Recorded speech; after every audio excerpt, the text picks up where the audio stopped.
Swayam Prabha. Digital India. Educated India.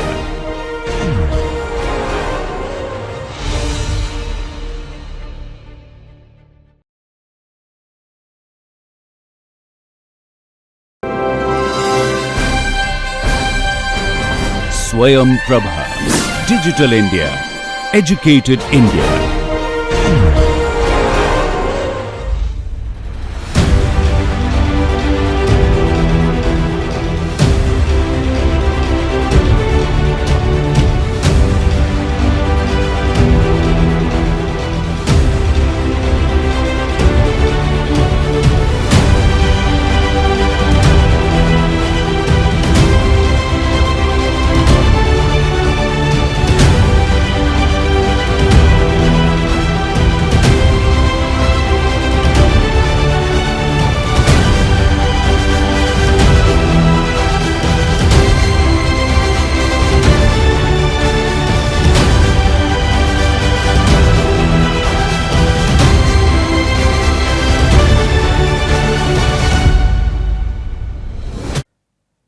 Hello, today we will look at the very important topic related to air transportation, which is airline fleet planning.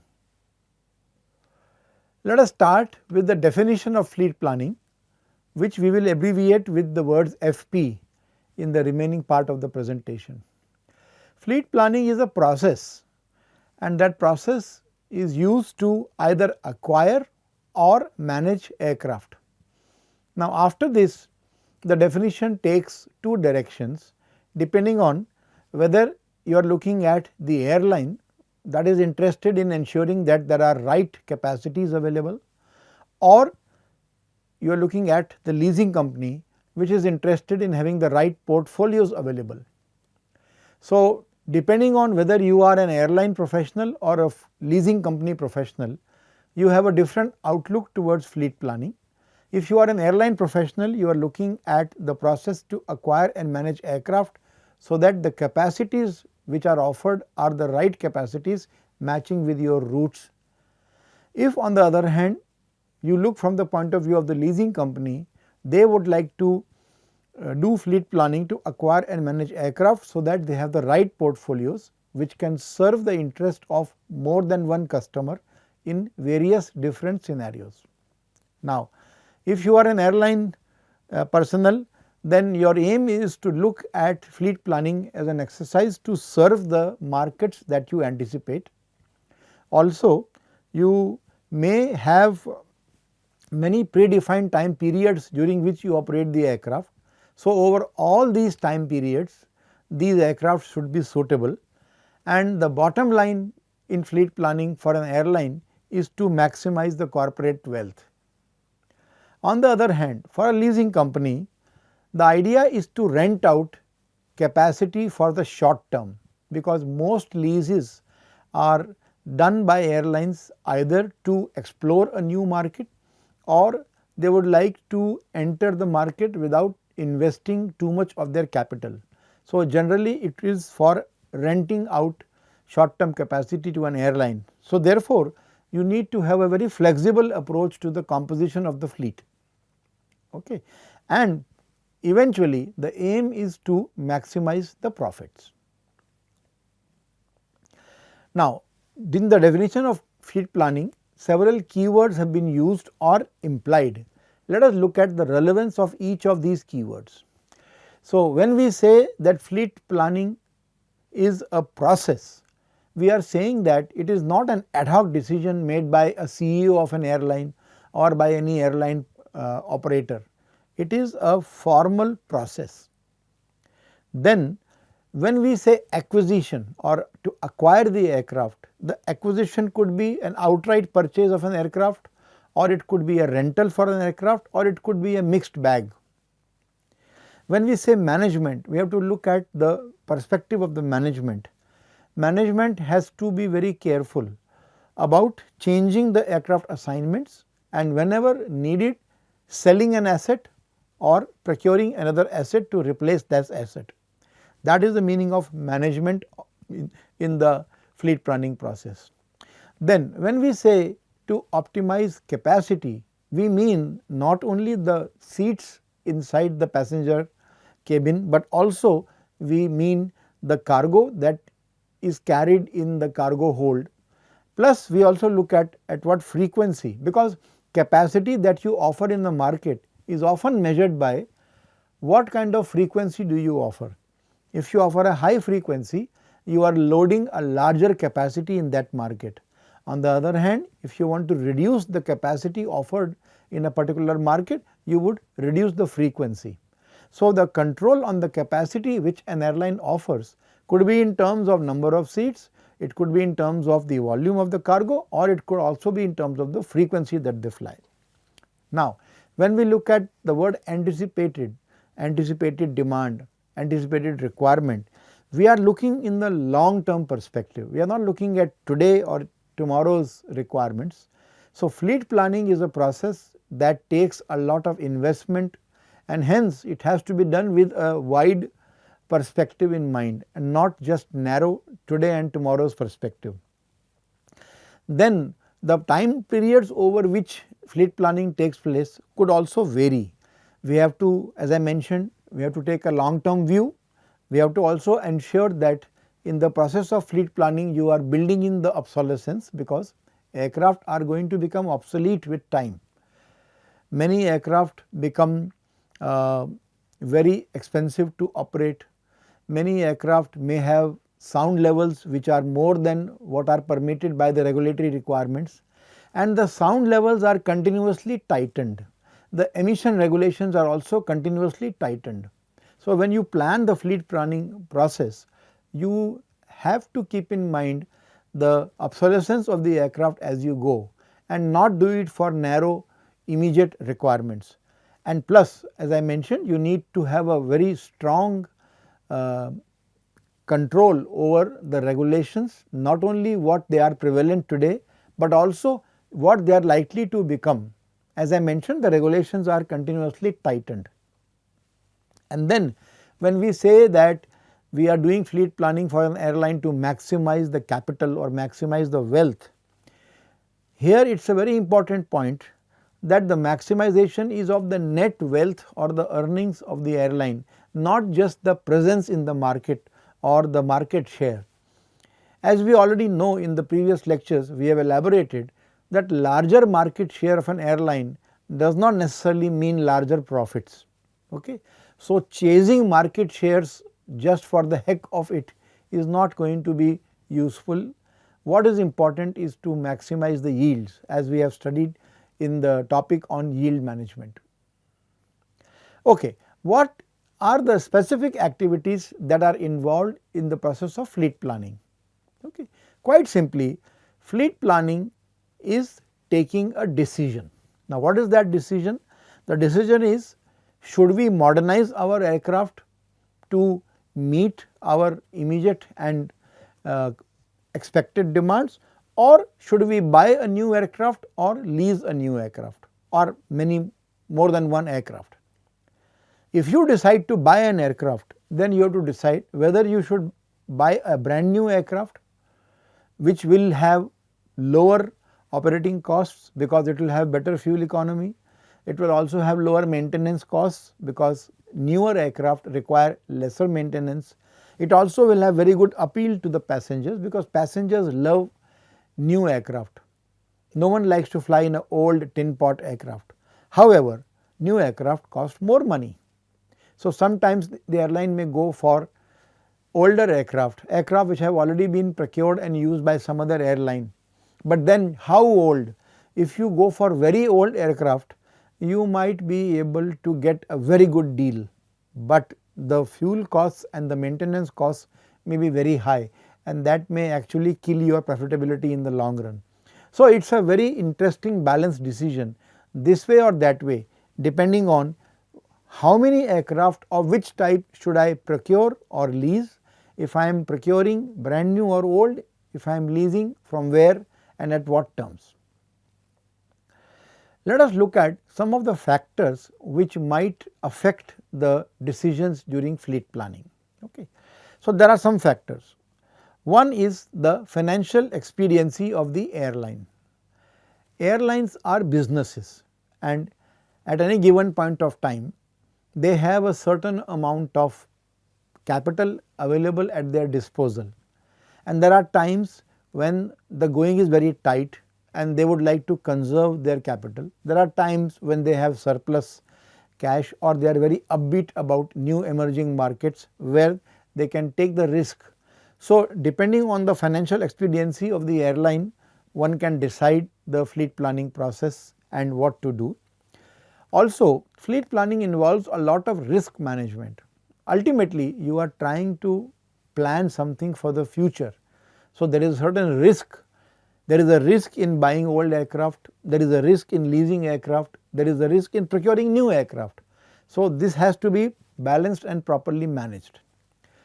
Fleet planning decision also is affected by the availability of the aircraft. There are certain times when there is a surplus in the market of the aircraft available. During those times, generally it is cheaper or less expensive to lease the aircraft compared to buying the aircraft. And on the other hand, there are times when it may be better or more affordable to procure aircraft. So, it depends upon the availability of the aircraft. Okay. You might like to lease, you might like to buy, but they should be available in the market. Many a times the decision also is a matter of national pride. There are certain national airlines who are interested to show the strength of their market capitalization. So, therefore, they would like to have more aircraft owned by them to generate confidence in the market about their abilities to sustain the air transportation system. So, sometimes national pride also comes into play when we look at the fleet planning decisions. Many a times there are decisions. So, for example, airlines from Europe, they may be more prone to take aircraft from the Airbus consortium because they feel that we should have European aircraft. On the other hand, there are airlines in the US who might say that we would prefer to go for the US built aircraft, but that does not mean that no American airline is going to buy European aircraft or vice versa. Okay. There is a limit to how much you can invest towards national pride. When it becomes very economical to operate an aircraft from some other country, you do not bring in national pride as a huge factor. You have to take a compromise decision. Remember that fleet planning is not a short term issue, it is a long term issue. Okay. So, the thing is that in fleet planning you are basically estimating what is the capacity that we should create or enhance or even reduce to accommodate the expected demand. Okay. These could be on existing routes or on new routes. It could be to look at the changes in the market share and also affected by the availability of the infrastructure. Okay. Now, fleet planning is actually sometimes synonymous with the overall business plan of an airline. Many a times it is considered to be an effective statement of the long term business plan. Okay. Because the aircraft configuration that you offer, whether you offer full economy or whether you offer mixed layout, whether you have large seats in first class, all that affects the brand value of your airline, and that brand value can influence the behavior in the market. So, therefore, depending on the business plan of the airline, they will go for selecting the appropriate aircraft to be procured. Okay. Interestingly, there is a constant tussle between the requirement to constantly adjust the capacity and the frequency. Okay. Because if you correctly identify the market conditions, then only then you can deploy the right sized aircraft the right number of times to gain market share and hopefully better yields in the market, right. Also, during the fleet planning activity, as I have already mentioned, there is a requirement to constantly monitor the regulations and how they are changing with time, what changes are expected. Okay. Now, these regulations could be technical regulations or they could be economic regulations. Okay. So, both kind of regulations, when they change, they will directly affect the decisions regarding the fleet planning. So, let us look at short term versus long term activities in fleet planning. It is a balancing process. You are balancing conflicting items. You are balancing the predictability of the market and the environment versus the adaptability of the resources. Now, the resource that you have, that is the aircraft that you have, it cannot be arbitrarily adjusted to meet the changing market and environment requirements, and also the market and environment requirements cannot always also be predicted in advance. Okay. So, it is a constantly changing system and we need to adapt with a system that has got limited adaptability, and that is the challenge. In the short term, when we do fleet planning for the short term, we just assign aircraft to various routes and we adjust the timetable, or we accommodate aircraft for changes in the timetable. This is what you do in short term fleet planning. In the medium term fleet planning, you can look at amending the route structure based on your experience, and you can also change the market segment in which you operate if you feel that you can get better returns or better profits from those market segments.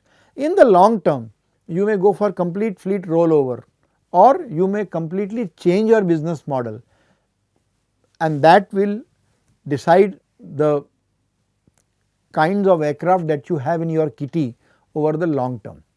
So, different decisions are taken during different phases of fleet planning. It is a process that takes place in short term, in medium term, in long term.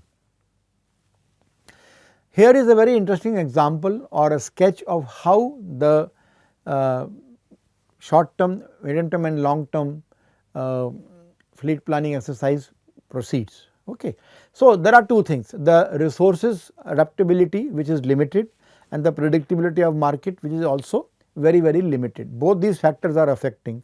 So, in the short term, maybe today and up to 1 year, if you look at the fleet planning funnel, you find that you have a very limited adaptability and you have a fair predictability, because you are already looking at the current trends, and the trends in the near future are not going to be very largely different from the current trends. There are some shock events as we have seen, but generally the trends slowly change over a period of time.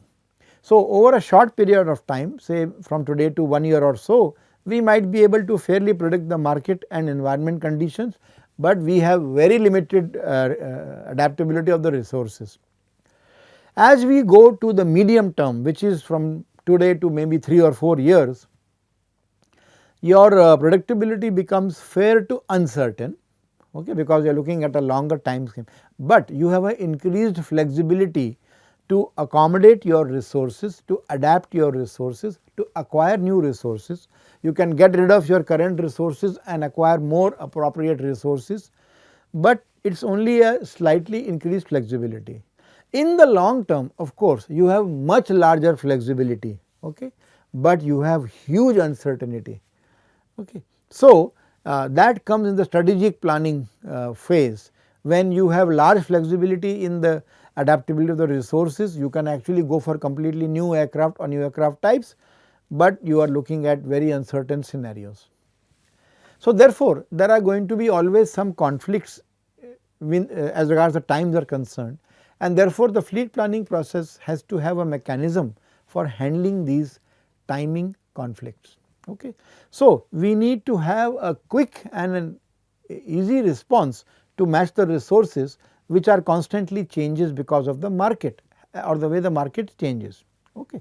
Now, if you want to have increased flexibility in the aircraft supply, then you have to look for reduced lead times. This is what the manufacturers are trying to do. Today, the lead time for a typical narrow body aircraft could be about 8, 9, 10 months. Okay. But there is an attempt to reduce it so that airlines can respond to the market conditions quickly and have enhanced flexibility. So, because of this, the airline has various types and levels of agreements with the aircraft manufacturers. Okay. We will look at what are some of the standard agreement types. We will look at what they represent. We will also look at whether any deposit is required to be committed by an airline today to the manufacturer. We will check if these agreements are legally binding, and we will also look at the purpose of this agreement. So, the least the least level of the agreement between an airline and a manufacturer is the letter of intent or LOI. Okay. This is only expressing a desire to business together. There is no deposit involved in this and it is not legally binding. The purpose of this is to manage your risk. So, when newer and newer systems are emerging, for example, there is a attempt now to bring in hybrid airships in the market for transporting passengers and cargo.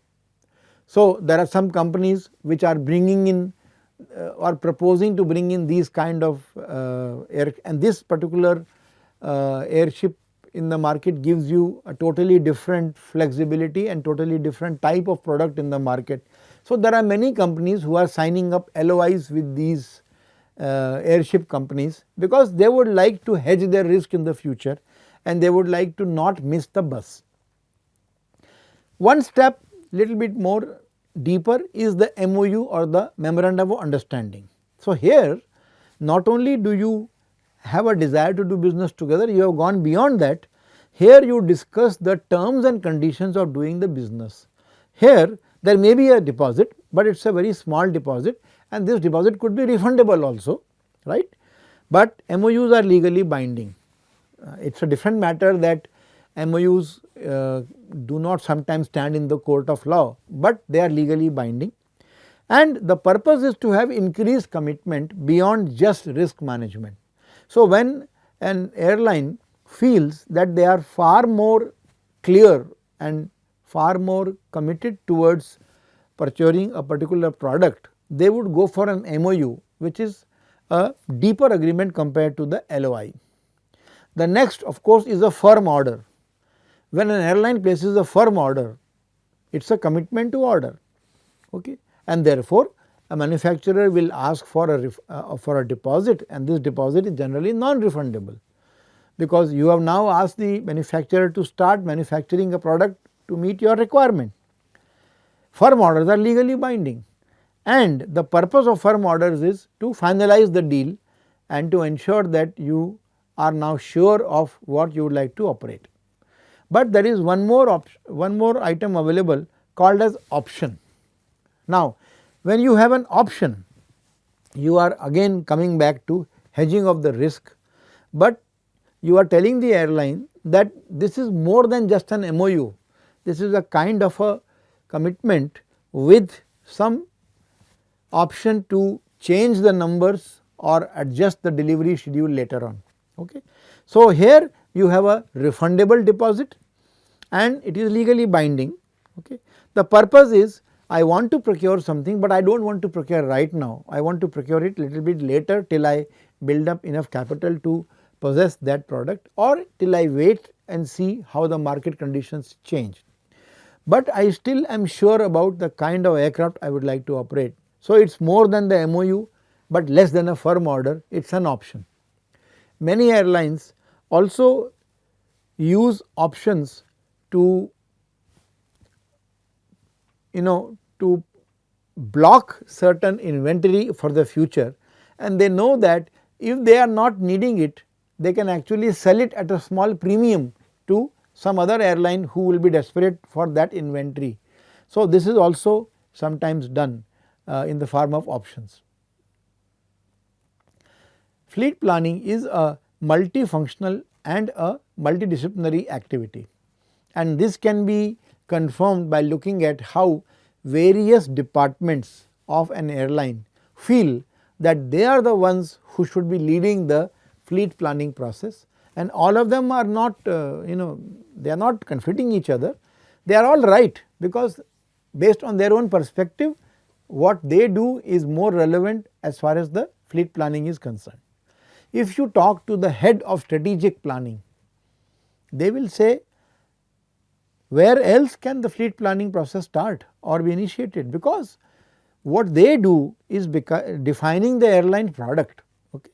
Plus they are the ones who decide the brand, nurture the brand and go for clear market segmentation.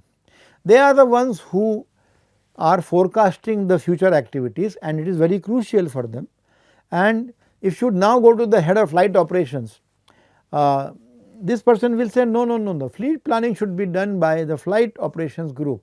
After all, we are the ones who decide the schedule and schedule is paramount for an airline. Okay. Then we are the ones who do crew resource planning, as we have seen, and this is essential for operation of the aircraft in a fruitful manner.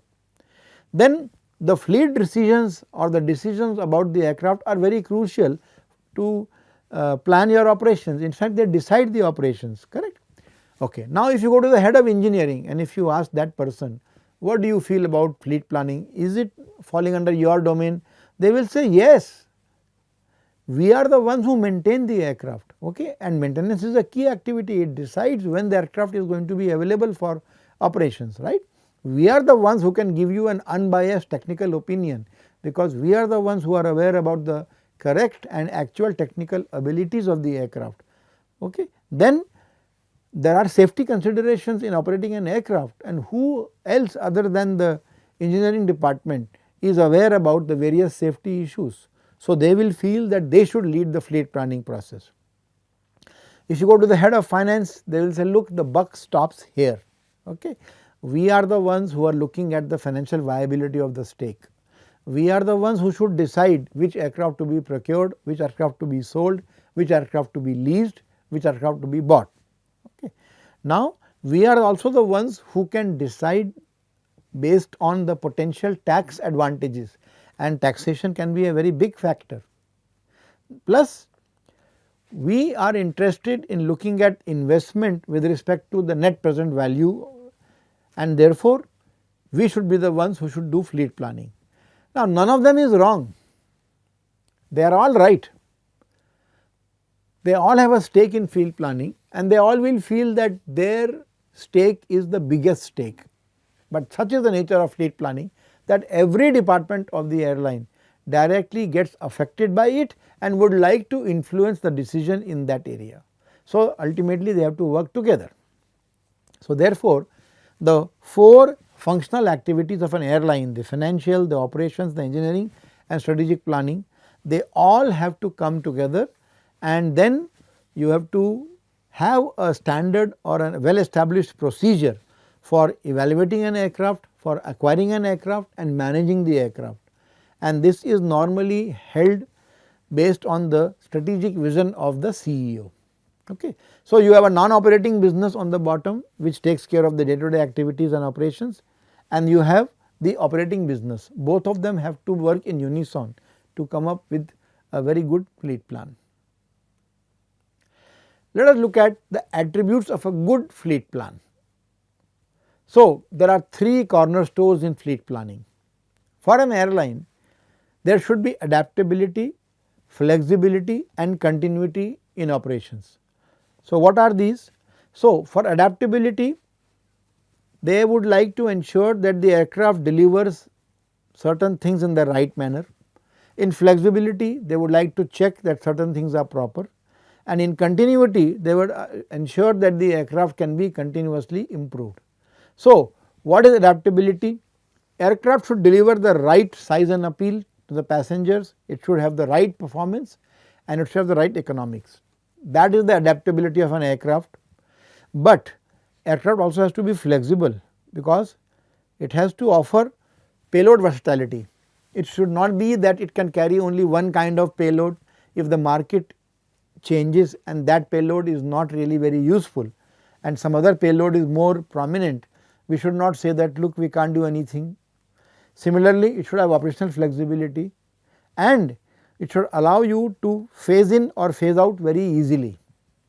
Similarly, the continuity requirement is that the aircraft can be upgraded to meet changing demands, meet the changing operating scenarios and also provide economies of scale. So, these are the 3 major attributes of a good fleet plan. Now, many aspects are important in fleet planning. The financial aspect is important, the operational aspect is important, but we will now take a step back and look at why is the performance of an aircraft important in fleet planning. So, the thing is that the key performance requirements, they are the ones that decide the ability to economically carry a payload over a particular range, correct. So, therefore, performance is very important. Also, an aircraft should be able to operate from various airports at various times and under various different weather conditions. So, therefore, unless we know whether the aircraft can carry an amount of payload over a particular range and operate from particular field, etc., it is not possible to decide and choose the correct aircraft for our airline. Performance is the cornerstone of the aircraft evaluation. Why? Because this is the one that allows you to decide what kind of access will you have to the markets. It also allows you to ensure economical success of an airline, plus the performance of the aircraft also decides the future value of the assets of the airlines, and finally, performance of an aircraft is the key differentiator between the competing aircraft. Therefore, we need to have a look at how fleet planning decisions are affected by certain aircraft performance parameters, and for that we will look at only a few. There are many factors which affect fleet planning, but we will look at a few. First we will look at is how the aircraft weight build up affects the fleet planning. We will also look at the build up of the payload. We will look at how the range payload diagram of an aircraft is a huge deciding factor in allocating the aircraft to various routes and various markets. We will see how changes in the en route performance can affect the way aircraft can generate the economic value to the airline, and we will look at how various allowances have to be provided or carried in the aircraft, especially the fuel allowances, to ensure safe and uninterrupted operations. There are many more factors. For example, there are factors related to weather, factors related to the runway length, temperature, etc., but we will not touch those factors. We will just limit ourselves to only these few factors. Let us look at how the aircraft weight is built up from scratch. The first item that you look at is the manufacturer's empty weight. This consists of the structure of the aircraft, the engines, and other items that the manufacturer puts in the aircraft and makes it ready. Now, on top of this, we need to add some operating items. Okay. These items are those which are required for operation. The manufacturer's empty weight may not consist, the manufacturer's empty weight does not consist of seats, it does not consist of the items required to carry the payload. Okay. So, therefore, the furnishing, etc., all of them have to be added, plus there are certain items which the airline has to provide to the passengers: newspapers, magazines, beverages, water, food, etc., and also the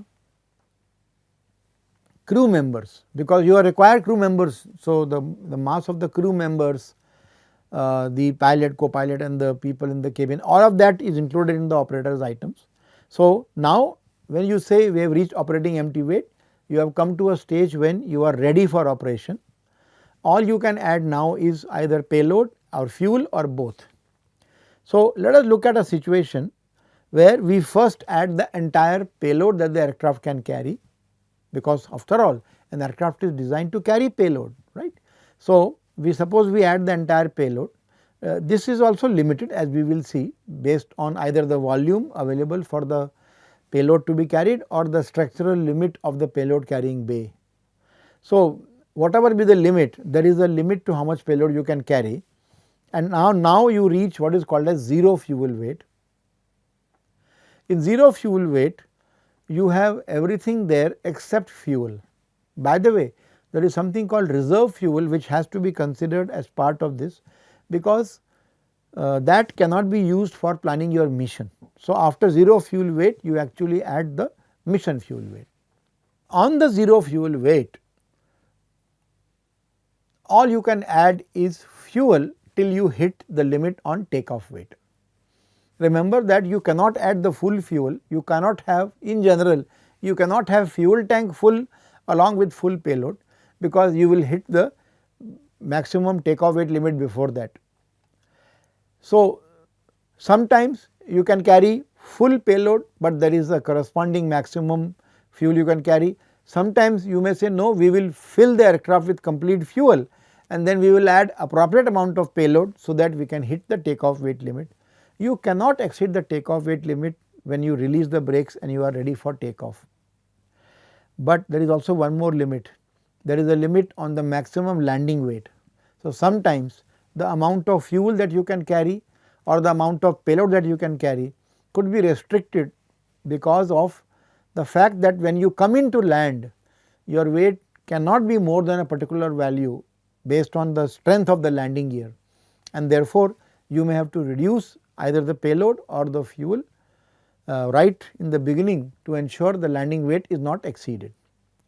Now, these items, the takeoff weight, the landing weight and zero fuel weight, they are going to vary with each route. They will not be same because different routes require different amounts of payloads and hence appropriate amount of fuel, and they are also subject to the maximum structural limits. So, let us start this exercise once again. So, the minimum you have is the manufacturer's empty weight, normally abbreviated as MEW. This is the aircraft as built by the manufacturer. Then you have operators items which are called as OI. The OI includes seats, galleys, pallets, containers. Pallets and containers are used to load the cargo in the cargo bays of the aircraft. Pallets are basically small platform on which you put the payload and then you put netting over it and make it tight. Containers are properly designed containers inside which you put the items and then the container is pushed inside the aircraft. They have a particular shape. Then you add crew and their baggage and you add items for operation. You are ready now to operate. So, therefore, you hit what is called as the operating empty weight or OEW as we normally abbreviate it. The operating empty weight is going to be the manufacturer's empty weight plus the operating items. Now, the aircraft is ready. So, if you keep on adding to the payload to the aircraft till you hit the maximum payload, you reach the maximum zero fuel weight or MZFW. This is the operating empty weight plus maximum payload with no fuel for the mission, but already you have the fuel for reserve, and then you add appropriate amount of fuel to hit the maximum design takeoff weight MDTOW, and as I mentioned, there is also a limit on the maximum landing weight. Okay. This particular landing weight impacts the loads that the landing gear will be able to handle. Now, if you look at the payload, there are basically two decks in the aircraft. Typically, you have two decks, you have an upper deck and a lower deck. Sometimes you may also have a third deck on the top. In the upper deck, generally we place passengers, and in airline service we assume the aircraft the passenger weight to be 84 kg, weight of the child to be 35 kg in normal airline service, but if there is a charter operation then it is 76 kg. These are norms which are generally followed. Cabin baggage also depends on whether you are flying an airline service or in charter. In airline service, typically you are allowed 15 kg baggage on board, but if you are on a charter you can allow only 11 kg, because in the charter we are planning to actually accommodate more passengers and hence generate higher revenues. In the lower deck we have cargo, we have the baggage that the passengers have given, that is a checked in baggage, and also we will have the pallets or containers, which is where you put the items. Now, the amount of items that you can put inside a container is also limited by its shape. So, normally we assume that around 80 to 90% of the volume of the container is occupied or the aircraft is occupied with these containers. So, there is a very interesting diagram called as the range payload diagram, in which on the vertical axis or the y axis we have payload that can be carried, and on the x axis or the horizontal axis we normally have the range in nautical miles usually that the aircraft can travel with that payload. So, the first part of this diagram is related to the maximum payload carriage, So, what you do is when you are at operating empty weight, you put the maximum payload and then you keep on adding fuel to it. As you add more and more mission fuel, you will travel more and more distance till you hit the limit, and that limit is when you reach the maximum design takeoff weight.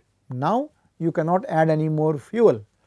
Your payload is already maximum, you cannot add any more fuel because you have reached the limit on maximum design takeoff weight.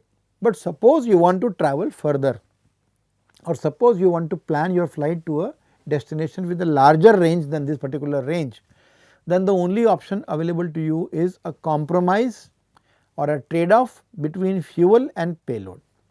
So, this point B corresponds to the maximum range with maximum payload, that is normally called as a harmonic range. So, after the harmonic range, you need to reduce the payload if you want to travel further. So, what you do is you trade off between fuel and payload.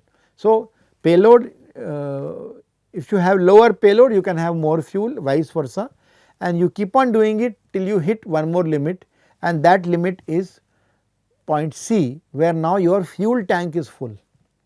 Okay. So, now if your fuel tank is full, then you cannot put any more fuel unless you have specially built tanks. So, in the normal case, your fuel tank is full, therefore, you cannot do much more. But what you can do now is you can take advantage of the fact that a lighter aircraft is going to travel more distance on a given amount of fuel. Fuel economy improves with the weight of the aircraft, and therefore, what you can do is you can remove some payload with the maximum fuel tank, and you will get little bit more range, and that is the third line, which is the maximum fuel carriage line.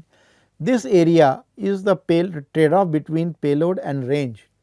And when you come to this point number D, you have actually reached a situation where there is zero payload, and the aircraft is having fuel tanks full. So, you can travel the maximum distance, but you cannot carry any payload. So, this particular thing is normally used when you want to ferry the aircraft or to deliver the aircraft after major maintenance or a brand new aircraft to be delivered to a customer. You may fly with no payload with fuel tanks full, and with that you can deliver the aircraft to a customer at the maximum distance. Sometimes you also fill some additional fuel tanks inside the aircraft, which can be removed later. So, now we will see certain nuances of the range payload diagram. So, this is our basic range payload diagram. Now, what we have done is on the y axis we are mentioning from the bottom to the top the various items. So, when we say 0 payload, we actually mean operating empty weight, and now when you add payload, you hit the maximum 0 fuel weight. So, this point O is the point that corresponds to an aircraft ready to operate, full of its passengers, cargo, complete payload carrying capacity, but no fuel available for its mission, and therefore, the range is 0. As you keep on adding more and more fuel, you will be able to travel more and more distance till you hit the point A, at which you hit the limit on the maximum takeoff weight. Now, you cannot add more fuel. So, therefore, you do a trade off, as I explained, from point A to B till you reach the situation where the fuel tank is full. Once the fuel tank is full, to travel further you need to just make the aircraft lighter. You can do that by reducing the payload till you reach the point C, which is the maximum possible range with 0 payload. So, this is the basic range payload diagram, where this line represents the maximum payload. Now, here are certain other additional lines which indicate the built up of the aircraft. So, this area is essentially the fuel. So, at 0 fuel weight you have 0 fuel, and slowly you keep on adding fuel and you travel more and more distance till you hit the limit on the maximum design takeoff weight. Okay. And then when you come here, you are hitting the limit. You have when you reach here, you hit the limit on maximum fuel capacity. So, therefore, these points A, B and C are the important points. Now, let us see what is the effect of change in operating empty weight on the range payload diagram. But first we need to understand why will the operating empty weight of the aircraft change. Okay. Remember, the operating empty weight of the aircraft is a function of the aircraft basic structure.